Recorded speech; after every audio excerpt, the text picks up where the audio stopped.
Nous voulons te dire merci, Père éternel. Nous voulons te rendre gloire. Nous voulons te bénir parce que nos vies sont cachées en toi dans les lieux célestes. Merci parce que nous marchons la tête haute, parce que nous savons que tu es celui qui ne dort ni ne sommeille. Merci parce que même si nous traversons l'ombre de la vallée de la mort, nous ne craignons rien car tu es avec nous. Tu as dit dans ta parole, je ne te délaisserai point, je ne t'abandonnerai point, je serai avec toi jusqu'à la fin du monde. Merci Seigneur, parce que ton bâton et ta houlette nous rassurent. Je te glorifie, je te bénis, parce que le feu de l'ennemi ne peut pas nous détruire, ne peut pas détruire ton oint. Oh Seigneur, merci, parce que nous n'avons rien à craindre, parce que toi qui es à nous, tu es plus fort que celui qui est sur la terre. Nous avons la foi que tu es là, nous avons la foi que ta présence est là, nous avons la foi que tu es avec nous. Voilà pourquoi nous ne cessons de confesser, nous ne cessons de dire combien tu es grand. Sois béni, Seigneur, pour cette journée qui a déjà commencé. Nous voulons te recommander le début et la fin de ce programme entre tes mains. Dirige-nous, conduis-nous. Nous avons besoin de ton rhéma. La lettre tue, mais l'esprit vivifie. Ta parole est esprit et vie. Parle-nous, Seigneur, édifie-nous, enseigne-nous, corrige-nous. Nous avons besoin de ta connaissance. Nous voulons que les écailles tombent de nos yeux. Sois béni à jamais.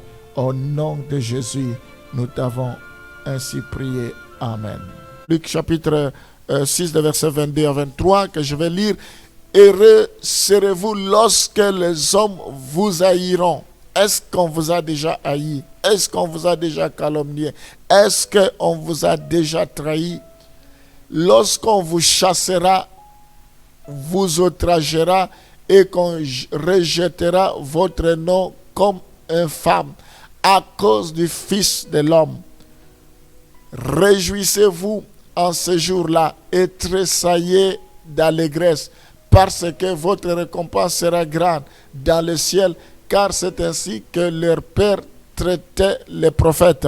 Nous ne devons pas être pressés de pouvoir juger nos frères et sœurs parce qu'ils sont haïs, parce qu'ils sont maltraités. Nous devons chercher à savoir si c'est le plan de Dieu ou pas, si c'est la volonté de Dieu qui s'accomplisse ou pas, si réellement ils sont dans la vérité ou pas. Si ils sont dans la vérité, gloire à Dieu. Mais si ce n'est pas le cas, alors nous pouvons nous inquiéter par rapport à ça. Nous ne devons souffrir que si nous sommes dans la volonté de Dieu, que si nous annonçons la bonne nouvelle, si c'est la conséquence de notre relation avec Dieu. C'est à ce moment-là que nous pouvons nous réjouir. Mais bien aimés, quoi qu'il arrive, nous devons savoir que Dieu donne des forces particulières à ses enfants éprouvés. C'est ce que nous allons voir. Il donne toujours des forces. Et nous voyons ici, la Bible dit, nous devons toujours nous réjouir. On va voir 2 Corinthiens chapitre 2, versets 9 à 10, et puis on va continuer. Et il m'a dit, ma grâce te suffit, alléluia. Dans nos épreuves, la grâce de Dieu nous suffit. La Bible dit, je puis tout par celui qui me fortifie. Nous devons compter sur la grâce. Nous allons réussir par la grâce de Dieu. Nous allons nous épanouir par la grâce de Dieu. Les portes vont s'ouvrir par la grâce de Dieu. Tout est grâce. Nous recevons tout par la grâce, moyennant la foi. Et il m'a dit, ma grâce te suffit, car ma puissance s'accomplit dans la faiblesse. C'est quand nous sommes faibles, c'est alors que nous sommes forts. Je me glorifierai donc bien plus volontiers de mes faiblesses, afin que la puissance de Christ repose sur moi.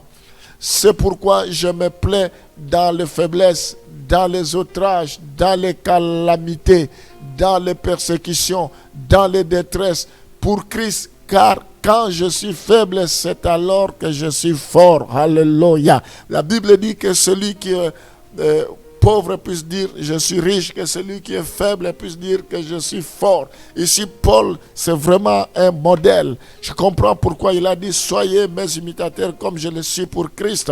Nous voyons ici que les épreuves, les difficultés ne peuvent pas l'ébranler. Quand il est faible, c'est alors qu'il est fort, parce qu'il compte sur la sagesse de Dieu, il compte sur la faveur, la grâce de Dieu. Donc ici nous voyons que Dieu donne de forces particulières à ses enfants éprouvés. Si vous êtes éprouvés, vous devez compter sur la force de Dieu. Dieu vous fortifiera, Dieu vous relèvera, Dieu vous encouragera, Dieu viendra à votre secours. C'est ce que nous pouvons voir également dans Philippiens chapitre 4, le verset 12 à 13. Je sais vivre dans l'humiliation et je sais vivre dans l'abondance. En tout et partout, j'ai appris à être rassasié et à avoir faim, à être dans l'abondance et à être dans la disette. Je puis tout par celui qui me fortifie. Alléluia. Nous voyons que Paul était bien enseigné. Paul avait bien assimilé la leçon. Nous devons savoir nous adapter dans la disette tout comme dans l'abondance. Il y a des gens, quand il y a la disette, quand il y a la souffrance, ils abandonnent le Seigneur. Il y a des gens, quand il y a l'abondance, ils abandonnent le Seigneur. C'est pourquoi David, je crois, si je ne me trompe pas, dit, si tu me donnes beaucoup, je risque de t'abandonner. Si tu me donnes peu, je risque de t'abandonner. Il faut me donner le juste milieu, ce qui me convient. Nous devons prier pour que, quels que soient les moments, il peut y avoir des moments de vaches maigres, il peut y avoir des moments d'abondance, il peut y avoir les hauts tout comme les bas, mais il faut que nous restons fidèles, que l'orgueil ne puisse pas nous envahir, nous éloigner de Dieu. S'il plaise à Dieu de nous bénir, il faut que nous puissions rester fidèles, les servir et mettre au service les biens, tout ce que Dieu nous a donné. Et s'il arrive que nous soyons dans le manque, il faut aussi que nous restons fidèles, que nous puissions garder le même zèle, la même foi, la même détermination. C'est ce que Paul a expérimenté. Et la Bible dit, je puis tout par celui qui me fortifie. On peut voir également dans Matthieu chapitre 10, le verset 19 à 20. Mais quand on vous livrera, ne vous inquiétez ni de la manière dont vous parlerez, ni de ce que vous direz. Ce que vous aurez à dire vous sera donné à l'heure même. Car ce n'est pas vous qui parlerez, c'est l'Esprit de votre Père qui parlera en vous. Oui, ici, la Bible nous montre la conduite que nous devons tenir quand nous serons livrés. Nous ne devons pas nous inquiéter. Les inquiétudes ne viennent pas de Dieu. Nous ne devons en aucun cas nous inquiéter. Nous devons être sereins, avoir confiance à Dieu. La Bible dit, c'est dans la tranquillité et la paix que sera votre délivrance. Au contraire, nous devons compter sur l'Esprit de Dieu, sur la grâce de Dieu. Il mettra en nous des paroles pour que nous puissions nous défendre, pour que nous puissions parler. C'est ce que nous voyons comment Paul, ça s'est passé dans Actes des Apôtres, chapitre 16, le verset 24 à 25. Une très bonne illustration. Nous allons voir que le geôlier, ayant reçu cet ordre, le jeta dans la prison intérieure et leur mit le sceptre aux pieds. Vers le milieu, verset 25, vers le milieu de la nuit, Paul et Silas priaient et chantaient les louanges de Dieu et les prisonniers les entendaient. Nous voyons que Paul, au lieu d'être triste, malgré qu'ils étaient en prison, il louait Dieu. Nous ne devons pas céder à la tristesse. Nous devons être joyeux. La Bible dit, réjouissez-vous dans le Seigneur. Je vous le répète, réjouissez-vous. Aujourd'hui, les enfants de Dieu ont toujours leur triste. Les enfants de Dieu sont remplis de murmures. Ils sont toujours là en train de pleurnicher, en train de se plaindre. Jamais on entend des adorations, des louanges, malgré que ça ne va pas, mais c'est toujours des plaintes. Nous devons savoir adorer le Seigneur. La Bible dit en toutes circonstances, nous devons louer le Seigneur. Ici, en toutes circonstances, elle peut être bonne tout comme mauvaise, mais nous devons louer, rendre gloire au Seigneur. Paul savait saisir les opportunités, toutes sortes d'opportunités pour rendre gloire au Seigneur. Seigneur, tu es l'alpha et l'oméga, le commencement et la fin. Ce n'est pas que je sois capable de faire quoi que ce soit. Ma capacité et ma force viennent de toi. Je te prie, Seigneur, pour te recommander ce programme. La Bible dit, ta renommée s'est accrue. Oui, Seigneur, je prie pour que cette émission, que ce programme puisse prendre de l'ampleur, puisse prendre de l'envol, que cette émission, Seigneur, que tu puisses amener beaucoup d'âmes à toi, ceux que nous suivrons partout, quel que soit l'endroit, que cette émission puisse impacter leur vie, puisse influencer leur vie. Oh Seigneur, je prie parce que tes brebis entendront ta voix et ils te suivront. Tu as dit, cette bonne nouvelle sera prêchée partout, puis vient la fin de toutes choses. Seigneur, je prie parce que tu peux passer par des réseaux sociaux pour parler à ton peuple. Tu envoies la parole. J'ai la parole guérie. Je prie parce que tu te sers toujours de quelqu'un pour atteindre tes enfants. Tu appelles quelqu'un d'une terre lointaine pour accomplir ta volonté. La Bible dit, la bonne nouvelle qui vient d'une terre lointaine, c'est comme de l'eau fraîche pour celui qui est fatigué. Oui, Seigneur, je prie pour que le temps de rafraîchissement arrive dans leur vie. Je prie, Seigneur, pour que tu puisses visiter ton peuple. Je prie, Seigneur, pour que tu puisses bénir cette émission, que tu donnes la révélation. Oh Père, que cette émission soit fondée sur ta parole véritable, sur la sainte doctrine. Je prie, Seigneur, pour que je sois un instrument efficace entre tes mains pour ton peuple.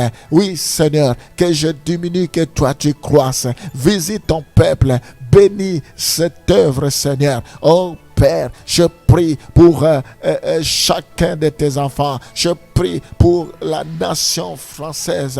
Je bénis cette nation. Je bénis les autorités. Je bénis chacun de tes enfants. Donne encore l'occasion à ceux qui ne te connaissent pas de pouvoir te connaître, de pouvoir éternel te suivre. La Bible dit, la moisson est grande, il y a peu d'ouvriers. Priez le Père de la moisson d'envoyer des ouvriers. Je te prie de susciter des ouvriers. Je te prie de susciter des hommes, des femmes pour te servir, éternel. Oh Seigneur, des servantes, des serviteurs, sois loué. Bénis tous ceux qui travaillent déjà, tous ceux qui sont ouvriers cohéritiers avec toi, tous ceux, Seigneur, qui sont en train d'œuvrer pour la propagation de l'évangile. Je le bénis. Je prie, Seigneur, pour que tu puisses répandre ta grâce. Nous sommes dans le temps de la fin. Tu reviens bientôt, Seigneur. La Bible dit, rachetez le temps car les jours sont mauvais. La Bible dit que l'occasion soit favorable au pape. Prêche l'évangile. Je prie, Seigneur, pour que l'évangile se répande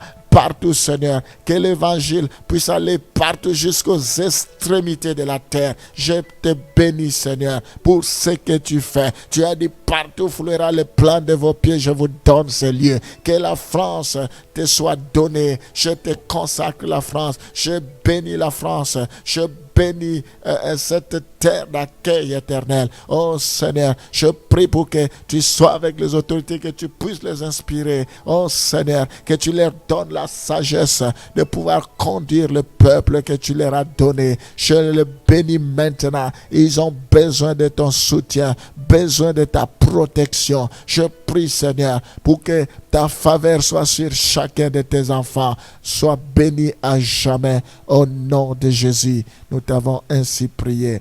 Amen.